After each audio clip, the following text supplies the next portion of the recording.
Topic है आपका Piazzi का संज्ञानात्मक सिद्धांत और ये है आपका पार्ट 2, क्योंकि इससे पहले मैं आपको पार्ट 1 करा चुका हूँ। पार्ट 1 में क्या क्या कराया है मैंने, बालक के संज्ञानात्मक विकास की 4 अवस्थाएं। तो पियाजी की 4 अवस्थाओं के बारे में मैंने बताया है। पार्ट 1 में मैंने केवल ये 2 हैं जो पहली अवस्था और दूसरी अवस्था का वर्णन किया है, और जो आज बताने जा रहा हूँ वो है पार्ट 2। और पार्ट 2 में मैंने ये 2 अवस्था ली हैं पियाजी की 7 से 11, जिसे बोलते हैं मूर्त या कंक्रीट ऑपरेशन स्टेज। तो एक एक करके पढ़ेंगे, चौथी और तीसरी और चौथी अवस्था उसके बारे में देखेंगे। जैसे तीसरी अवस्था है इसकी मूर्त संक्रिया अवस्था, यानी कि कंक्रीट ऑपरेशन स्टेज, जो होती है 7 से 11। तो पहला क्वेश्चन तो ये बन सकता है भाई कि कंक्रीट ऑपरेशन स्टेज कौन सी, किस वर्ष से किस वर्ष तक होती है, तो ये होती है 7 से 11। और इस अवस्था में बच्चे को इन चीज़ों का ज्ञान होता है जो मैंने लिख रखी है। नंबर 1 भौतिक गुण, पुनर्चक्रण, क्रमबद्धता, सहकर्मकता, श्रेणी विभाजन, विकेंद्रीकरण और तर्क करना।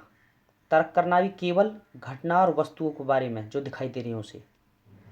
तो इन चीज़ों को सीख जाता है बच्चा। एक तो logically thinking, conservation, reversibility, seriation, transitivity, classification और डिसेंट्रेशन। इस चीज़ की समझ होती है। इन सब चीज़ों को बच्चा सीख जाता है इस अवस्था में। अब देखो एक एक करके डिफाइन करेंगे इनको। जैसे डायग्राम है कंक्रीट अवस्था का, सेरिएशन, क्लासिफिकेशन। तो सबसे पहले बताता हूँ मैं कंजर्वेशन के बारे में। कंजर्वेशन होता क्या है, देखो इस अवस्था में बच्चे को ज्ञान हो जाता है कि अगर तुम 2 बर्तन दिखाओगे उनको, एक जो लॉन्ग में है एक शॉर्ट में है, चौड़ा बर्तन है एक लंबा बर्तन है, तो इस अवस्था में अगर पूछोगे कि किस में ज़्यादा पानी है या किस में ज़्यादा लिक्विड है, तो इस अवस्था में बच्चा बता देगा कि दोनों में समान पानी है, दोनों में समान लिक्विड है। लेकिन इससे पहले अगर पूछते प्री ऑपरेशन स्टेज में जो थी 2 से 7, तो वो बता नहीं पाता। वो केवल इसको बता पाता जो ये बड़े वाला है कि इसमें ज़्यादा पानी है। लेकिन इस अवस्था में जो है आपकी 7 से 11 है कंक्रीट अवस्था, इस अवस्था में बच्चे को भौतिक गुणों का ज्ञान हो जाता है और वो बता सकता है कि भाई इन दोनों में समान पानी है। ऐसे ही नेक्स्ट है भाई, दोनों तरफ 5-5 दिखाए गए हैं जो डिब्बे हैं। इससे पहली अवस्था में जो प्री थी उसमें बच्चा हमेशा इसको बताता था कि ये ज़्यादा हैं इस अवस्था में। लेकिन क्या होता है 7 से 11 वाली अवस्था में बच्चे से पूछा जाए भी किस तरफ ज़्यादा गोटी हैं, तो वो बता देगा दोनों तरफ बराबर गोटी हैं, इधर भी बराबर हैं और इधर भी बराबर हैं। तो मेरे कहने का मतलब है इस अवस्था में बच्चे को कंजर्वेशन यानी कि भौतिक गुण का ज्ञान हो जाता है। अगर दोनों चीज़ें बराबर हैं तो वो पहचान लेगा, ये होता है भौतिक गुण। तो कहने का मतलब भौतिक गुण का ज्ञान 7 से 11 वाली अवस्था में होता है और 2 से 7 वाली अवस्था में नहीं होता, ये होता है कंजर्वेशन। नेक्स्ट था जिस चीज़ का ज्ञान होता है वो है रिवर्सिबिलिटी। रिवर्सिबिलिटी का मतलब है जैसे भाई कोई चीज़ ये है आटे की बना रखी है और आटे की चीज़ से हम मूर्ति बना लेते हैं और मूर्ति से दोबारा आटा बना लिया और फिर उससे दोबारा मूर्ति बना ली, तो इसे बोलते हैं रिवर्सिबिलिटी। जब एक चीज़ से दोबारा बना लो वही शेप और उसी शेप से दोबारा वही शेप वापस ले आओ, तो इसे बोलते हैं रिवर्सिबिलिटी। और इस चीज़ का ज्ञान बच्चे को 7 से 11 वाली अवस्था में होता है। जैसे दिखा रखा है लड़की का, दिखा रखा है कि पहले तो ये शेप थी, उसके बाद ये शेप हो गई, और उसके बाद अगर लड़की बनाना चाहे तो इसको दोबारा उसी शेप में ला सकती है, तो ये बोलती है रिवर्सिबिलिटी, किसी चीज़ को रिवर्स करना पुनः। तो कहने का मतलब है 7 से 11 अवस्था में बच्चे को रिवर्सिबिलिटी का ज्ञान हो जाता है। नेक्स्ट है आपकी सेरिएशन यानी कि क्रमबद्धता। जैसा कि डायग्राम में दिखाया गया है कि बच्चे को क्रमबद्धता का इस टाइम ज्ञान हो जाता है कि कौन कौन सी चीज़ें आयत वाली चीज़ें हैं उनको आयत में लगाओ, और त्रिभुज वाली कुछ चीज़ों को त्रिभुज में लगाया जाता है, और जो गोलाकार हैं उनको गोलाकार के हिसाब से लगाया जाता है। तो इस चीज़ का ज्ञान हो जाता है कि कौन सी चीज़ हमें किस क्रम में लगानी है। तो कंजर्वेशन, सेरिएशन और रिवर्सिबिलिटी, इन 3 चीज़ों का बच्चे को ज्ञान हो जाता है। नेक्स्ट है आपका ट्रांजिटिविटी, सहक्रमकता। देखो ये भी क्रम वाइज है भाई। सहक्रमकता का मतलब है सिस्टमेटिक ढंग से पहले सबसे बड़ा आएगा, फिर उससे छोटा, फिर उससे छोटा, फिर उससे छोटा, फिर सबसे छोटा। तो ये होती है ट्रांजिटिविटी। कहने का मतलब है 7 से 11 वाली अवस्था में बच्चे को ट्रांजिटिविटी का ज्ञान होता है। जैसे एक एग्जाम्पल और दिखाया गया, लाइब्रेरी में अगर किताबें दे दी जाएँ बच्चे को, तो वो सबसे पहले बड़ी वाली लगाएगा, फिर उससे छोटी, फिर उससे छोटी, फिर उससे छोटी। तो इस अवस्था में बच्चे को ट्रांजिटिविटी का ज्ञान हो जाता है, सहकर्मकता का। लेकिन अगर मैं बात करूं 2 से 11 वर्ष वाली, जिसे बोलते हैं प्री ऑपरेशनल, तो इस अवस्था में बच्चे को क्रमबद्धता या ट्रांजिटिविटी का ज्ञान नहीं होता। नेक्स्ट है आपका क्लासिफिकेशन, यानी कि श्रेणी विभाजन। कहने का मतलब है कि 7 से 11 वाली अवस्था में बच्चे को श्रेणी विभाजन का ज्ञान हो जाता है। श्रेणी विभाजन जैसे यहाँ पे दिखाया गया डायग्राम, तो जैसे यहाँ पे येलो कलर की साइकिल हैं, तो इस वाले खाने में कौन सी आएगी। यहाँ पे ग्रीन है तो बच्चा यहाँ पे भी ग्रीन रखेगा। तो ये होती है आपकी श्रेणी विभाजन। जैसे दिखाया गया है, यहाँ फूल है, यहाँ गमला है, तो फूल को कहाँ रखा जाता है, गमले में। ऐसे ही यहाँ ये आपका पोस्ट है, जिसमें हम पोस्ट डालते हैं, अपने चिट्ठी वगैरह डालते हैं। तो ये है आपका पोस्ट बॉक्स, और यहाँ बच्चा पोस्ट को रखेगा। तो ये होती है क्लासिफिकेशन, श्रेणी विभाजन। एक और माध्यम से बताना चाहता हूँ मैं आपको, श्रेणी विभाजन होता क्या है। जैसे 4 पीढ़ी हैं, यानी कि 4 जनरेशन दिखा दिए आपको, बाप, फिर उसका बेटा, फिर उसका बेटा, फिर उसका बेटा। तो बच्चा इस अवस्था में श्रेणी विभाजन कर सकता है। जो एक उम्र के हैं, एक जनरेशन के, उनको एक जनरेशन में रख देगा, और जो सेकंड जनरेशन के हैं, जैसे बड़े बूढ़े हैं, यानी कि बूढ़े हैं, ओल्ड पर्सन है, तो उनको एक जगह खड़ा कर देगा, और जो बच्चे हैं उनको एक जगह खड़ा कर देगा। तो ये होता है आपका श्रेणी विभाजन। 4 जनरेशन, 4 जनरेशन को वो अलग अलग तरीके से बता सकता है कि किस श्रेणी में रखना है, हमें बच्चा किस श्रेणी में रखना है, बूढ़ा किस श्रेणी में रखना है, और जो है यंग वो किस श्रेणी में रखने हैं। तो इस अवस्था में बच्चा बता देगा। ये होता है श्रेणी विभाजन। नेक्स्ट आपका डिसेंट्रेशन, विकेंद्रीकरण। एक तो होता है सेंट्रेशन। सेंट्रेशन का ज्ञान होता है बच्चे को 2 से 7 में, लेकिन ये होता है डिसेंट्रेशन। डिसेंट्रेशन का मतलब होता है कि बच्चा एक काम को 2 तरीके से कर सकता है, दूसरे तरीके से सोच सकता है, एक ही चीज़ पे फोकस नहीं कर सकता वो। अब एक के अलावा दूसरी चीज़ पे भी फोकस कर सकता है, दोनों तीनों चीज़ों पे एक साथ फोकस कर सकता है। जैसे पहले बच्चे को पता थी कि इस तरह से लिखा जाता है, कि ऐसे लिखा जाता है 1 2 3 4, लेकिन कुछ दिन बाद उसे पता लगी कि इस तरीके से हम लिख सकते हैं उसको। दूसरा उदाहरण है चॉकलेट का। कहने का मतलब अगर बच्चे को 2 तरह की चॉकलेट दे दी जाए, उससे कहा जाए भी आपको कौन सी पसंद करोगे, तो इस टाइम उसको समझ हो जाती है कि वो टेस्ट देखेगा कि किसका फ्लेवर ज़्यादा अच्छा लगा मुझे पहले, या किसका फ्लेवर ज़्यादा अच्छा है, उसे मैं लूँगा। तो कहने का मतलब है डिसेंट्रेशन का, कि एक चीज़ के अलावा अगर 2 या 3 चीज़ों में से उससे चुनने के लिए कहा जाए तो वो अपने हिसाब से चुनेगा। और अब किसी समस्या का समाधान एक तरीके से नहीं करता, वो कई तरीके से करने लगता है। तो इसे बोलते हैं डिसेंट्रेशन या विकेंद्रीकरण। जैसे ये है आपका, यह अवस्था 7 वर्ष से 11 वर्ष की अवस्था तक चलती है तथा मानी जाती है।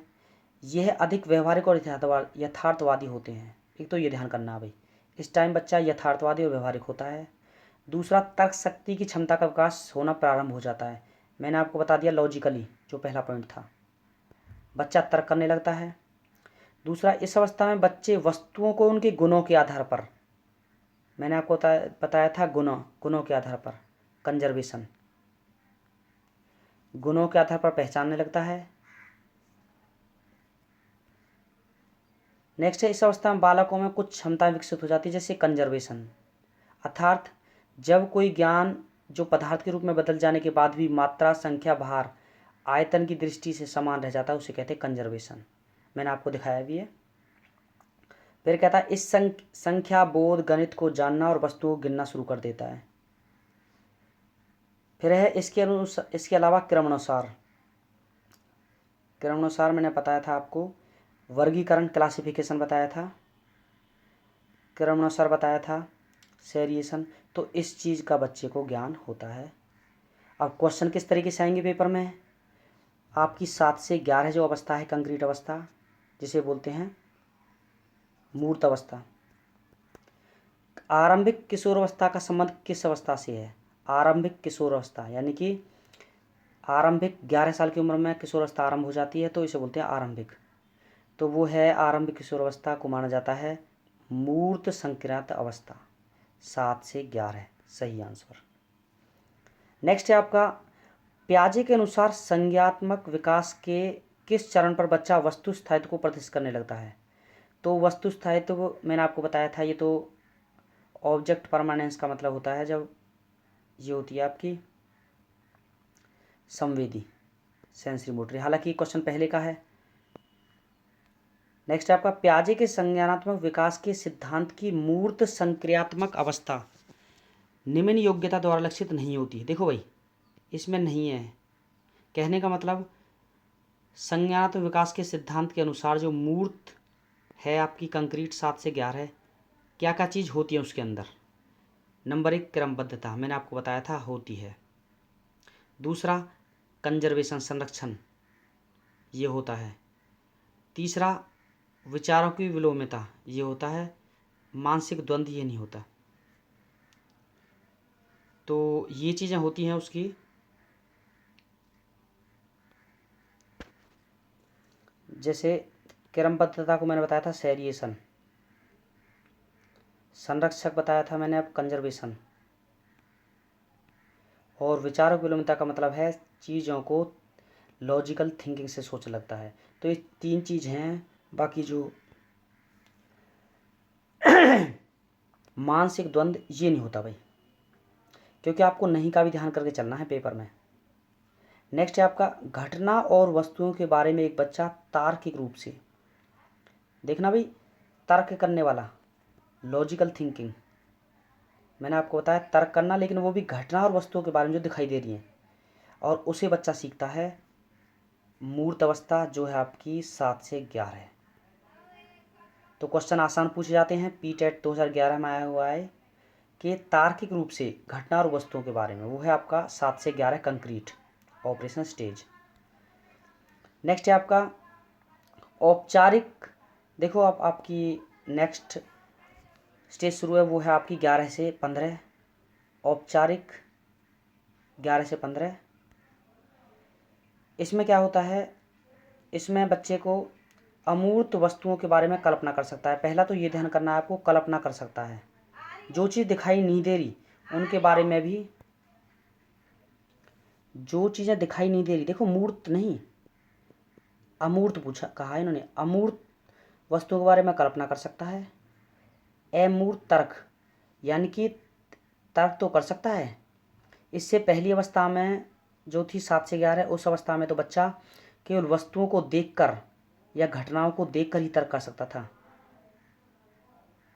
जैसे सूर्य निकलता है पूरब से, तो वो तर्क करके कह सकता है कि ये भाई पश्चिम से क्यों नहीं निकलता। तो जो वस्तुएं और घटनाएं दिखती हैं उनके बारे में तर्क कर सकता है 7 से 11 अवस्था में।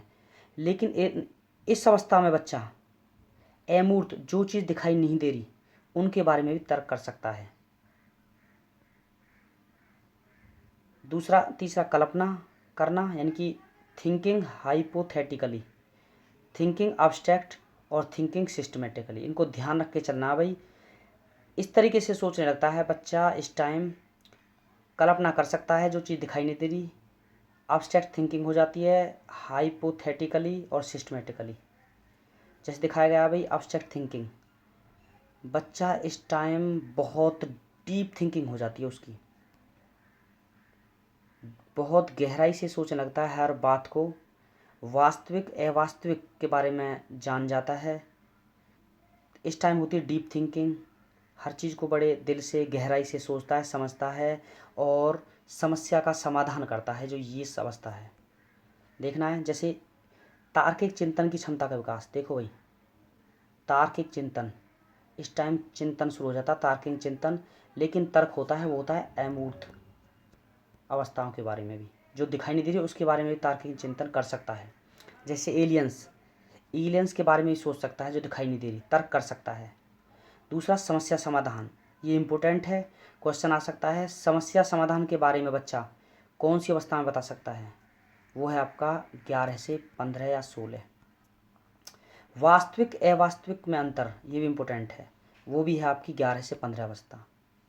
वास्तविक अनुभवों को काल्पनिक परिस्थितियों में ढालना, मैंने कहा है ना आपको, काल्पनिक परिकल्पना विकसित करने की क्षमता का विकास और विसंगतियों के बारे में विचार करने की क्षमता का विकास इस अवस्था में शुरू हो जाता है। जैसे क्वेश्चन है, देखना कौन कौन से क्वेश्चन आए हुए हैं। पियाजे के अनुसार निम्नलिखित में से कौन सी अवस्था में बच्चा अमूर्त संकल्पनाओं के बारे में, देखो भाई अमूर्त, और अमूर्त को बोलते हैं हमेशा औपचारिक। तार्किक चिंतन कर सकता है लेकिन अमूर्त कल्पनाओं के बारे में, वो है आपका औपचारिक अवस्था बी। नेक्स्ट है आपका पियाजे के अनुसार अमूर्त स्तर पर चिंतन, देखो अमूर्त स्तर, अमूर्त बोल दो या फिर औपचारिक बोल दो, दोनों एक ही बात है भाई, औपचारिक और अमूर्त।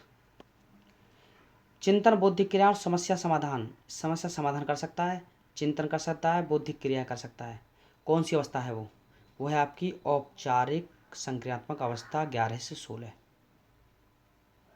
नेक्स्ट है आपका मिक्स क्वेश्चन है ये कुछ जो आए हुए हैं। बच्चों के संज्ञानात्मक विकास को सबसे अच्छे तरीके से कहाँ, संज्ञानात्मक बच्चे को सबसे अच्छे तरीके से ज्ञान कहाँ प्राप्त हो सकता है, वो है आपका विद्यालय कक्षा दोनों में।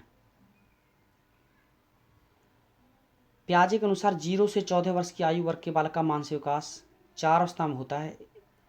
4 अवस्था, इसमें 7 से 14 वर्ष, यानी कि शुरू 7 से 14, तो ये है आपकी मूर्त संक्रिया अवस्था, क्योंकि 7 से 14 में दोनों मिक्स हैं। 7 से 12 तो हो गई मूर्त और 7 से 16 हो गई अमूर्त, इसलिए हम इसको रखें मानेंगे। 7 से 14 में मानेंगे हम मूर्त अवस्था को। एस्टेट 2011 में आया हुआ है। नेक्स्ट है भाषा विकास के संदर्भ में निम्नलिखित में से कौन सा क्षेत्र पियाजे के द्वारा कम तरह आंका गया है। देखना भाई,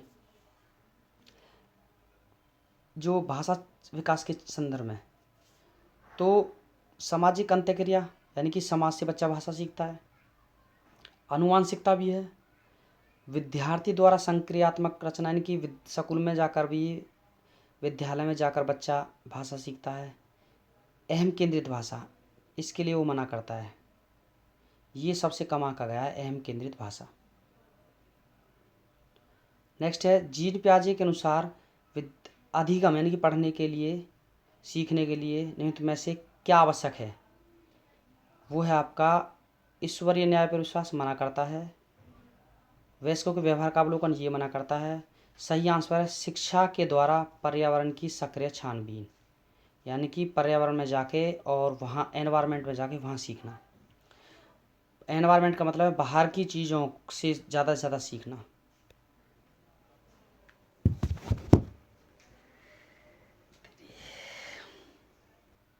ये सीटेट 2016 में आया हुआ है।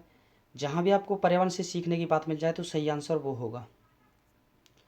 नेक्स्ट है पियाजे के अनुसार बच्चों का चिंतन वयस्कों से यानी कि यंग से प्रकार में भिन्न होता है, क्योंकि वयस्कों का चिंतन अलग प्रकार का होता है और बच्चों का चिंतन अलग प्रकार का होता है, और भिन्न होता है बजाय मात्रा के, क्वांटिटी से अलग होता है, क्योंकि वयस्कों का चिंतन अलग प्रकार का होता है और बच्चों का चिंतन अलग प्रकार का होता है। वयस्क तर्क करके सोचते हैं किस चीज़ को, बच्चे तर्क नहीं कर सकते। तो ये सही आंसर होगा प्रकार और मात्रा में। नेक्स्ट है, नहीं तो में से कौन सा सही मिलान वाला है। तो ये आपका पूर्व संक्रियात्मक अवस्था जो है आपकी 2 से 7। शेष अवस्था तर्क का अनुप्रयोग, ये गलत है, छोटा बच्चा तर्क नहीं कर सकता। औपचारिक बच्चा अनुकरण, औपचारिक अवस्था में बच्चा अनुकरण नहीं कर सकता। सही है मूर्त संख्या अवस्था, मूर्त संख्या का बच्चा साधारण व्यवहारीकरण के योग्य होता है, सही आंसर है। तो थैंक यू वेरी मच। इसमें कोई कमी हो तो मेरे को कॉल कीजिएगा 96 71 46 52 53।